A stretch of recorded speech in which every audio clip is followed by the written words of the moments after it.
मित्रहो, मी आज एक वेगळं आणि वेगळ्या विषयावरचं पुस्तक आपल्याला दाखवणार आहे, ज्याचं नाव आहे वासाहतिक महाराष्ट्रातील आदिवासींचे उठाव. हे पुस्तक आहे.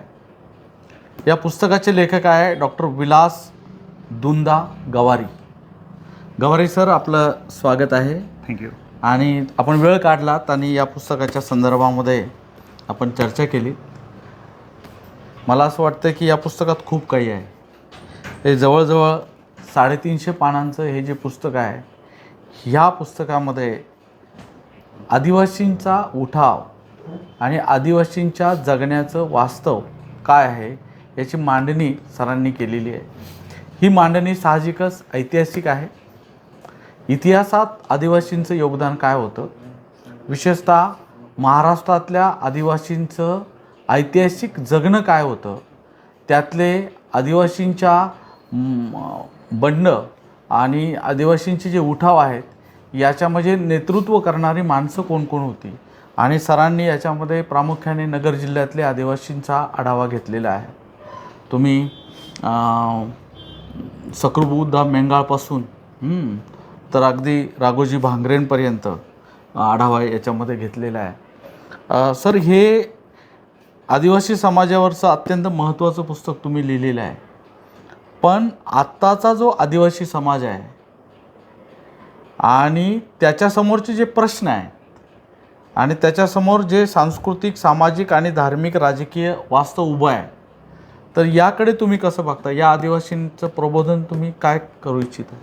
ही आदिवासी समाजाचे एक संशोधक आणि लेखक राहिलेले डॉक्टर गोविंद गारे यांनी बऱ्याचशा आदिवासी जमातींवरती लेखन केलेलं आहे.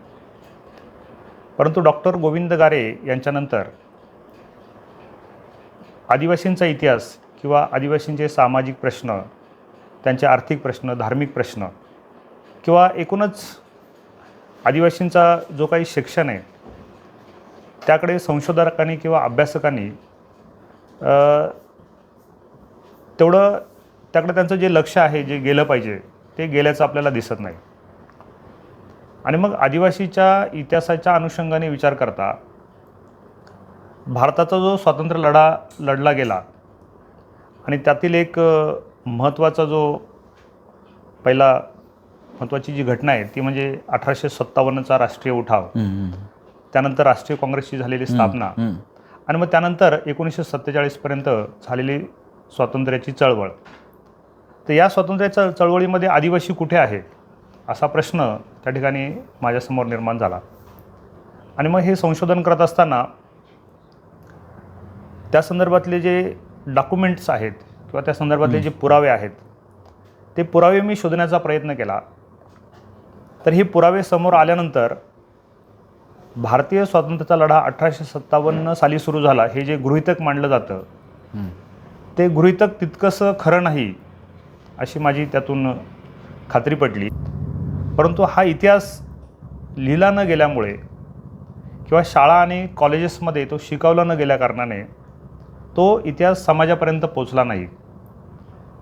आणि मग जेव्हा एखाद्या समाजाचा इतिहास दाबून टाकला जातो, दडपून टाकला जातो, तेव्हा त्या समाजाची जी अस्मिता आहे किंवा त्या समाजाचं जे एकंदर जो सामाजिक डिस्कोर्स आहे तो पुढे उभा राहत नाही.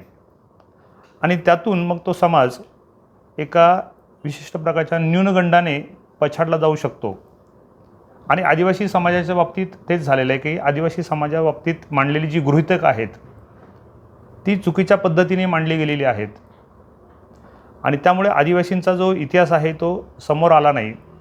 आणि त्यातून आदिवासींना नेहमी एक वंचित समूह किंवा एक याचक किंवा ज्याच्यावरती सहज आपण अन्याय करू शकतो, ज्याची आपण फसवणूक करू शकतो किंवा तो आपला प्रतिकार करणार नाही, अन्यायाचा प्रतिकार करू शकत नाही.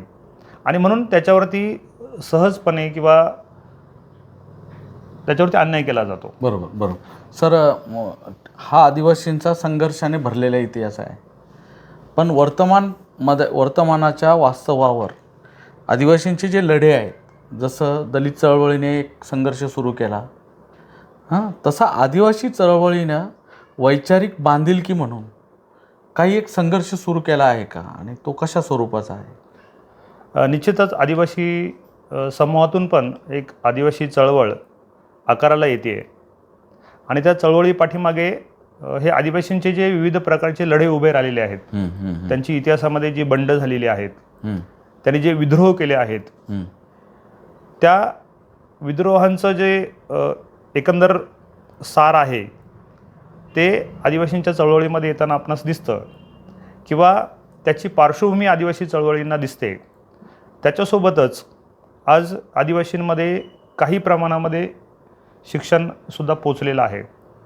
त्यातून आदिवासींना फुले शाहू आंबेडकर यांची जी विचारधारा आहे तीसुद्धा त्यांच्यापर्यंत पोचलेली आहे. विशेषतः महात्मा ज्योतिराव फुले आणि बाबासाहेब आंबेडकर यांच्या विचारांचा प्रभाव आजच्या आदिवासी तरुणावरती पडल्याचं आपल्याला दिसतं आणि त्यातून तो आपल्या मूळ आदिवासी जमातीतून पुढे आलेले क्रांतिकारक, त्यांचं कार्य, त्याच्यासोबतच बाबासाहेबांचं एकूणच समाजव्यवस्थेमधील आणि देशाच्या एकंदर जडणघडणीमध्ये असणारं योगदान आणि त्यांचं आदिवासी समाजासाठी असणारं योगदान, या दोन्ही गोष्टीतून प्रेरणा घेऊन आदिवासींच्या चळवळी आपल्याला पुढे जाताना दिसतात. वा सर, तुम्ही या पुस्तकामध्ये आदिवासींचा प्रागतिक प्रवास जो आहे, विशेषतः त्यांच्या विचारसरणीचा, सांस्कृतिक उत्थापनाचा आणि चळवळीचा, त्यांच्या संघर्षाचा जो सगळा प्रवास जो मांडलेला आहे, हा प्रवास वाचकांना समजून घेण्यात नक्कीच आनंद होईल. आणि मला असं वाटतं हे अत्यंत महत्त्वाचं पुस्तक आपण दिलेलं आहे. या पुस्तकाचं वाचक नक्कीच स्वागत करतील. मी सर्वांना विनंती करणार आहे की हे पुस्तक आपण आवर्जून बघा. लवकरच या पुस्तकाचं ईबुक आणि ऑडिओबुकच्या स्वरूपात पुस्तक मार्केट पब्लिकेशन प्रकाशन करणार आहे. तेव्हा भेटूच. धन्यवाद.